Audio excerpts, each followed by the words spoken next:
Isang napaka-intense na bakbakan sa pagitan ng sister team na Creamline at Choco Mucho na umabot sa 5-setter match sa kanilang Game 2 fighting for gold.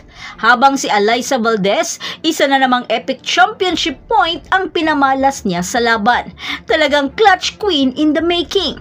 At ibang-iba naman ang Choco Mucho ngayon. Hindi rin nila binigyan ng easy game ang Creamline. Sila na nga daw ngayon ang bagong magkaribal na kupunan pagdating sa finals. Pero sa susunod na conference, sila pa rin kaya ang maghaharap sa finals?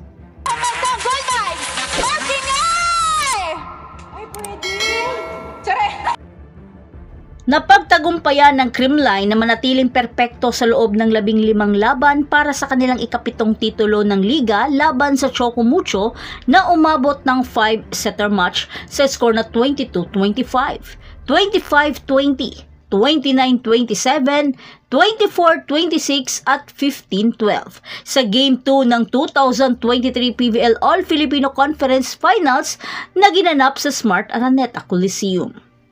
Sa harap ng Philippine Volleyball record crowd na 24,459 volleyball fans, natapos ng Cool Smashers ang conference sweep sa ikatlong pagkakataon sa loob ng 4 na taon mula noong 2019 sa loob ng 20 laro at 2022 sa loob ng 8 laro na edisyon ng Open Conference. Hindi naman nagpatinag si Tots sa malapader na blockings ng mga Titans at umiscore ng pambihirang 26 points upang isurvive ang nakakahingal at nakaka-intense na bakbakan at iginawad sa kanya ang ikatatlo na niyang PVL Final MVP Award. Naging successful naman si Coach Ty Bundit na 2 sa kanyang mga ginagabayan na kupunan ay pasok sa finals sa ilalim ng Ribisco Company. Sinubukan naman ng Flying Titans na mag-bounce back at muling ibangon ang kupunan mula sa kanilang pagkatalo sa Game 1. Kaya umpisa pa lang kinuha nila agad ang momentum sa first set. Bagamat pilit man hinabol ng Creamline ang score pero agad naman itong tinapos ni Sisi sa isang eksplosibong down the line hit. Sa second set, karga-karga pa ng Flying Titans ang momentum sa first set. Kaya Wong, malinis pa rin ang kanyang ball distribution at pasok lahat sa mga spikers. Pero nang bumalasa na si Coach Sherwin at pinasok si Lori Bernardo, dito na nag-iba ang ihip ng hangin dahil sa kanyang mga depensa at unti-unti nang nakakahabol ang Creamline. Kaya Choco Mucho wala nang magawa ng tadtarin sila ng mga killer blocks. Sa puntong ito nasungkit na ng Creamline ang momentum dahil trinabaho rin nila Tots at Gemma ang puntos. Hanggang sa isang monster block ni Gemma Galanza kay Maddie Madayag dahilan upang masungkit ng Creamline ang second set sa score na 20-25. Sa third set, nasa Creamline pa rin ang momentum. Pero dahil di pa rin maiwasan ng Creamline ang kanilang mga unforced error, kaya agresibong hinabol ng mga Flying Titans, habang hindi pa rin matatawaran ng mga pigil-hiningang mga long rallies. Sa puntong ito, ginamit na ni Coach Dante si BDL para sa kanyang mga mabibigat na service aces. Hanggang sa isang crucial video challenge na matagal bago na pagdesisyonan na inconclusive challenge pala ito at dead ball ang score. Pero tuloy pa rin ang mga maiinit na mga hampasan. Kaya ilang beses rin nagtabla ang score at walang gustong bumitaw. Hanggang naitabla na ni Sisi Rondina sa isang off-the-block hit sa score na 27 all.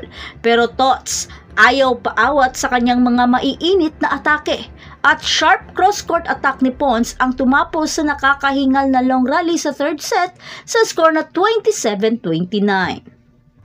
Kaya sa fourth set, hindi na pinahintulutan ng Choco Mucho na makalamang ng husto ang Creamline. Kaya sobrang higpit ng bakbakan at sobrang dikit lang ng mga score. Sa puntong ito, sina Sisi at Pons naman ngayon ang nagsasagutan sa atake. Talagang sanay puwersa ang Choco Mucho upang pantayan ang mga atake ng Cool Smashers. This time, pinatitibay na ng Choco Mucho ang kanilang depensa. Kaya Creamline di makalusot sa Twin Towers na sina Tolentino at Madayag. Pero dahil sa mga unforced error at mga pa-video challenge, kaya nakalamang ang Choco Mucho dahil successful ang mga video challenge ni Coach Dante.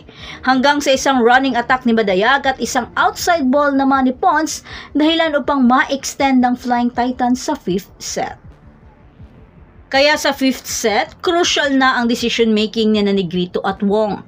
Labanan na ng diskarte.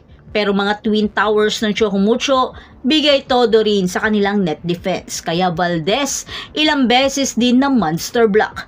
Sa puntong ito talagang sobrang intense na ng bakbakan. Walang lapagan ng bola.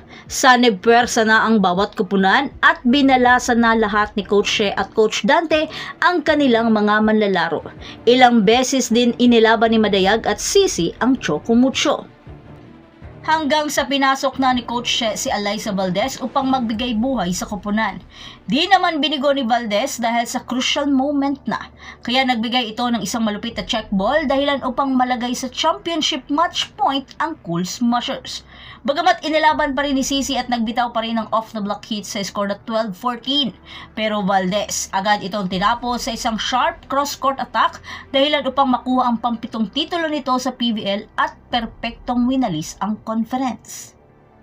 Nakapagtala naman si Gemma Galanza ng 21 points habang sina Pons at Panaga ay nakapagtala ng 14 at 11 points. Samantala, nagbigay naman ng pambihirang 33 points si Sisi Rondina habang sina Viray at Tolentino ay nakapagtala ng 16 at 15 points. Napatunayan naman ni Negrito ang kanyang sarili na wala sa anino ni Gia de Guzman. At nagawa pa rin nilang maitawid ang kupunan. Pero Flying Titans saludo pa rin sa kanilang tiyaga at dedikasyon na makaabot sa finals. Biruin mo nga naman, 7th placer down to 2nd placer. Kaya malayo pa pero malayo na. Kaya isa pa rin papuri sa mga Flying Titans na maabot ang ganitong karangalan.